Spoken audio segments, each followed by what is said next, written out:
ছেলে চিন্তা করলো, বাবা বলে গেছে রে, বিদেশিকে তুমি কোনোদিন কন্তর কথা কইও না, বাড়িতে বেশি আশ্রয় দিও না। জেলখানা নিয়ে যাইল, উকিল হাকিমের সাক্ষী হবে, মার্ডার কাজ করছে। হাকিমের দরবারে নিয়ে গেলেন ওই হাড়িটা সহকারে। হাকিম বলল, হাড়ির মুখটা খোলো তো, কত বড় মাথা, ছোট না বড়? খোলা হবে না। এলা হাড়ির মুখ তুলি দেখে কারো মাথা না, ওনার ওই দিনের সাতটা গোবর মাখা অবস্থায় ভিতরে, আর কিছুই নাই। আকিম বলা বেঠারে, তুমি যখন খুন করেছ তাহলে মানুষের মাথা গো।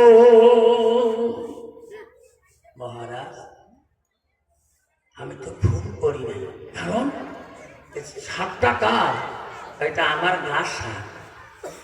এইভাবে রাখছো, এটা আমার বাবার ওসিয়ত প্রমাণ করলাম।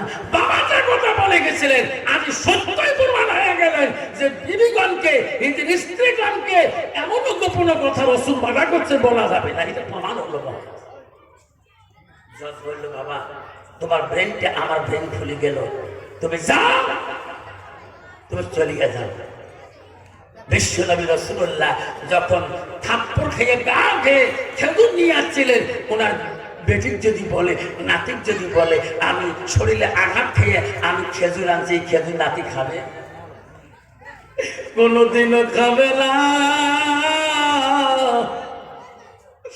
আমার নবী মনে মনে ভাবে রে, আমি যদি আমার এই কষ্টের কথা নাতির কাছে বলি, এই নাতি কোনদিনও এই খেজুর দানা খাবে না। ফাতেমা যদি জানে রে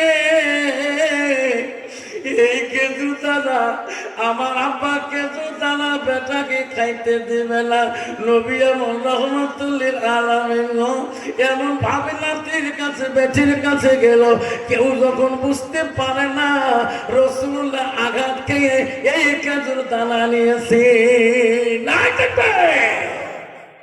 রাসূলুল্লাহ সরল মনে নাতির কাছে গেলেন, হাসি হাসি কথা বলেন, বিদিনীর দিকে টানতেছেন।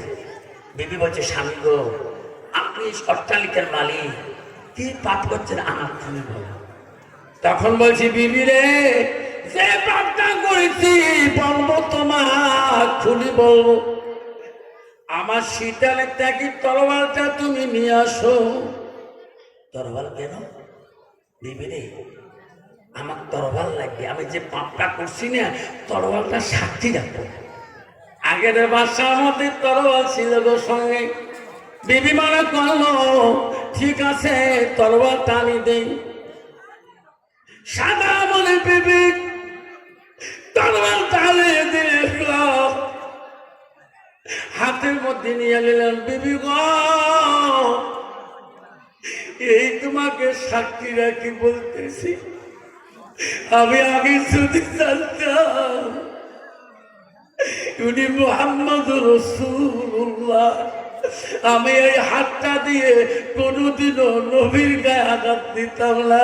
বিবি রে, সাক্ষী রাখি বললাম রে বিবি, আমার নিজের হাত আমি নিজে কাঠি দিলাম, একসাথে নিজের হাতটা জমিনের মধ্যে ফেলে দিলে। হাত পড়ে গেলেন। বিবুচি কোথায়? ওই জমিদার কান্দে, কাটা হাতটা বাও হাতে দিয়ে ওই খুনির মতন করি যার বলে, কোথায় মুহাম্মদ, কোথায় আমার রসুল, কোথায় আলীর বাড়ি, কোথায় ফাতেমার বাড়ি, কোথায় হযরত হাসান হোসেনের বাড়ি? খুঁজতে খুঁজতে রাস্তা দিয়ে গেতেছে। মানুষ দেখি বলছি, আল্লাহ নিজের হাত কাটিয়ে রক্ত রক্ত করে যেতেছে কেন? আগে বলে, ভাই রে কোথায় গেলে মুহাম্মদের দেখা পাবো রে ভাই? আমার নবী কেমন নবী ছিল, রহমাতুল্লিল আলামিন। নাতিকে খেজুর দানা দিয়া আমার নবী খেলা দিতেছে, নাতি নিয়ে খেলা করে এই বেদির কাটা হাতটা নিয়ে নবীজি বাড়ির পাশে যায়, দেখে রে সোনার নবী নাতিকে খেলা দিতেছে। ওই বেদির সিঁড়ি পাইল, ইনি তো মুহাম্মদ রাসূলুল্লাহ। ইনি আমার বাড়িতে গত দিনে, ইনি আমার বাড়িতে আমার বাগানে ফুলের বাগানে পানি দিয়েছিল। কাটা হাতটা নিয়ে রাসূলুল্লাহ দরবারে যায়, হাতটা নবীর পায়ের কাছে ফেলে দিয়ে পা হাত দিয়া নবীজিকে পাল্লা করে ধরলেন। ওগো নবী, আমি যদি আগে জানতাম গো, ওগো নবী, আমার হাত দিয়ে তোমাকে আঘাত করতাম না। ওগো নবী, হাত আমি জরুরি কাটি ফেলে দিয়েছি। আমি তোমাকে পা ধরি বলছি, বাবা দিয়ে আমাকে ক্ষমা করবেন কিনা? আমার রাসূল ছিল রহমাতুল আলামিন। আমার নবী ক্ষমা না করে বলে আজকে কেউ রে, এই ভাইয়ের কোনো দোষ নাই। এনা মূল্যবান বালতিটা আমি গভীর কুয়াতে ফেলে দিয়েছিলাম। ইনি অন্যায় করে নাই, আমি অন্যায় করেছি। আজকে তার পরিবর্তে নিজের হাতটাকে কাটে ফেলে দিলে।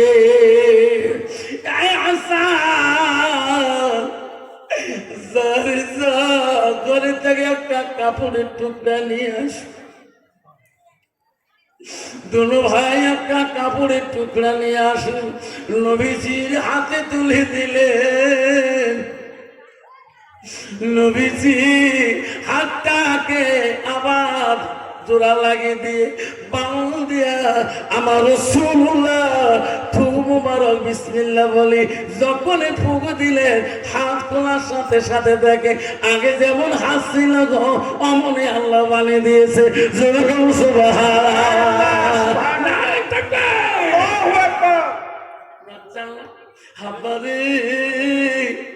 নবীজির ভালোবাসা অন্তরে রাখলেন বাবা। আমার নবী আমাকে কোনদিন সারি জান্নাতে যাবে না। বাবা বোনের আমারা শুনে রাখো, মা বিশ্ব নবী রাসূলুল্লাহ বাড়ির দিকে আসি দেখে আর সব বিবিরা খুব আনন্দে কাজে ব্যস্ত হয়ে আছে। একজন বিবি কোনো কাজ করছে না। নবী বলে, ও আয়েশা রে, সবাই কাজে কাজে কাজ করে আছে, সবাই কাজে ব্যস্ত। আয়েশা, তুমি কেন কাজ করো না? তুমি একাই কেন বসে আছো? আয়েশা আম্মাজন বলছে, নবী গো, আপনি সত্যি বলেছেন গো নবী। আমি আয়েশা সকাল থেকে একটা বাড়িরও কাজ করি নাই। কেন করলি না? আয়েশা রে, এই বাড়ির সব নারীদের অধিকার আছে সমান কাজ দেখা, সমান কাজ করা। আগরতে আয়েশা বলছি, ওগো নবী, ওগো নবী, আমি আয়েশা মিথ্যা বলবো না। আজকের যে বাড়ির কাজ আছে কিছু বাকি, আমি তোমার কাছে খুঁজি নিয়ে কাজ করবো। যেরকম সুবহানাল্লাহ। নবী বলছে, আয়েশা, আমার কাছে কি কাজ খুঁজে নিয়ে করবা? বাড়ির তো বহু কাজ। না না নবী গো, আমি সেই কাজ খুঁজে নিয়ে করবো না। নবী, আমার আয়েশার মনটা চায় আমার হাত দুইটা দিয়ে আমি তোমাকে গোসল করে দিতে চাই। নবী গো, আপনি যদি পারমিশন দেন, আমি আয়েশা তোমাকে নিজ হাতে গোসল করিয়া দেব। নবী বলছে, আয়েশা রে, আমাকে তুমি গোসল করে দিলে তুমি কি খুশি হবা? ওগো নবী, আপনি অর্ডার দিলে আমি খুশি হয়ে যাব।